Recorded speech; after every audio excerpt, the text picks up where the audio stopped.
नमस्कार, मैं हूं विजय श्री और आप देख रहे हैं यूबी न्यूज। आज की रिपोर्ट में हम बात करेंगे कि गोवर्धन पूजा किस तरह से मनाई गई। गोवर्धन पूजा, जिसे अन्नकूट पूजा के नाम से भी जाना जाता है, दीपावली के अगले दिन मनाई जाती है। यह पर्व भगवान कृष्ण गोवर्धन पर्वत और गायों की पूजा के लिए समर्पित होता है।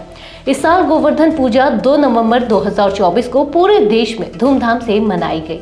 चलिए जानते हैं कि इस साल इसे कैसे मनाया गया और इसके पीछे की पौराणिक कथा क्या है। 2024 में गोवर्धन पूजा पर विशेष आयोजन देखने को मिले।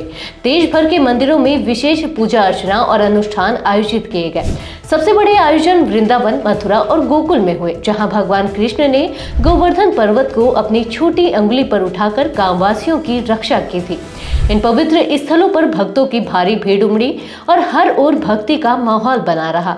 इस अवसर पर अन्नकूट उत्सव का आयोजन भी किया गया, जिसमें भगवान को विभिन्न प्रकार के पकवान और मिठाइयां अर्पित की जाती हैं। मथुरा और वृंदावन के मंदिरों में 56 प्रकार के भोग, जिन्हें 56 भोग कहा जाता है, अर्पित किए गए। लोग अपने घरों में भी विशेष पकवान बनाकर भगवान को अर्पित करते हैं और गोवर्धन पर्वत की प्रतीकात्मक पूजा करते हैं। दिल्ली, मुंबई, बनारस और अन्य बड़े शहरों में भी गोवर्धन पूजा को उत्साह से मनाया गया।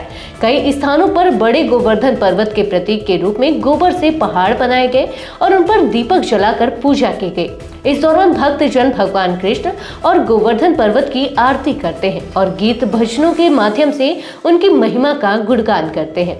आइए जानते हैं कि गोवर्धन पूजा के पीछे की पौराणिक कथा क्या है।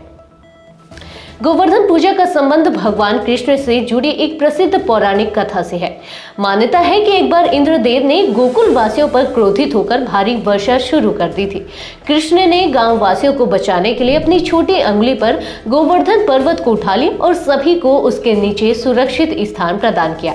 इंद्रदेव ने अपनी गलती को समझकर भगवान कृष्ण से क्षमा मांगी और वर्षा रोक दी। तभी से गोवर्धन पूजा के रूप में इस घटना को हर साल मनाया जाता है। इस दिन भगवान कृष्ण की आराधना के साथ गोवर्धन पर्वत की भी पूजा की जाती है। गोवर्धन पर्वत को प्रकृति और पर्यावरण का प्रतीक माना जाता है, इसलिए इसे पूजना यह संदेश देता है कि हमें प्रकृति का सम्मान और संरक्षण करना चाहिए। आइए आगे जानते हैं कि दीपावली के अगले दिन गोवर्धन पूजा क्यों मनाई जाती है। गोवर्धन पूजा का आयोजन दीपावली के अगले दिन किया जाता है, क्योंकि यह त्रयोदशी तिथि को आती है, जो अंधकार पर प्रकाश के विजय का प्रतीक होती है। दीपावली जो लक्ष्मी पूजन और घर की साफ सफाई के साथ संपन्न होती है, कि अगले दिन गोवर्धन पूजा का आयोजन गाँव वासियों द्वारा प्रकृति के प्रति अपनी कृतज्ञता व्यक्त करने के लिए किया जाता है। यह त्योहार विशेष रूप से कृषि प्रधान समाज में लोकप्रिय है, जहां लोग इसे अन्नकूट के रूप में मानते हैं। अन्नकूट उत्सव में भगवान को अनाज, फल, सब्जियां, मिठाइयां आदि अर्पित कर उनकी कृपा प्राप्त की जाती है। यह पूजा इस बात का प्रतीक है कि मनुष्य को अपनी फसल और प्रकृति की भेंटों के प्रति आभार व्यक्त करना चाहिए। गोवर्धन पूजा न केवल धार्मिक बल्कि सांस्कृतिक दृष्टिकोण से भी बहुत महत्वपूर्ण है। यह पर्व हमें प्रकृति के संरक्षण, पशुओं के प्रति प्रेम और परस्पर सहयोग का संदेश देता है।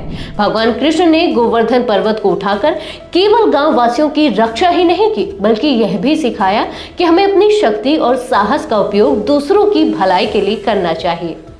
2024 में गोवर्धन पूजा ने फिर से हमें यह अवसर दिया कि हम अपने प्राचीन धार्मिक और सांस्कृतिक मूल्यों को याद करें और समाज में एकता, प्रेम और सौहार्द का संदेश फैलाएं। इस पर्व के माध्यम से हम भगवान कृष्ण के आशीर्वाद से अपने जीवन को सुख समृद्धि से भर सकते हैं और प्रकृति के महत्व को समझ सकते हैं। गोवर्धन पूजा हमें न केवल पौराणिक कहानियों से जोड़ती है, बल्कि आज के समय में भी प्रकृति के महत्व और उसकी सुरक्षा का संदेश देती है। दीपावली के ठीक अगले दिन इसका आयोजन उत्सवों की श्रृंखला को और अधिक भव्य और सार्थक बनाता है। तो ये थी हमारी आज की एक खास रिपोर्ट। आपको ये कैसी लगी, अपने विचार हमसे साझा करें। इस वीडियो को लाइक और शेयर करें, साथ ही चैनल को सब्सक्राइब करें। यूबी न्यूज आपके लिए लाता रहेगा देश विदेश से जुड़ी ऐसी ही तमाम खबरें। तब तक के लिए धन्यवाद।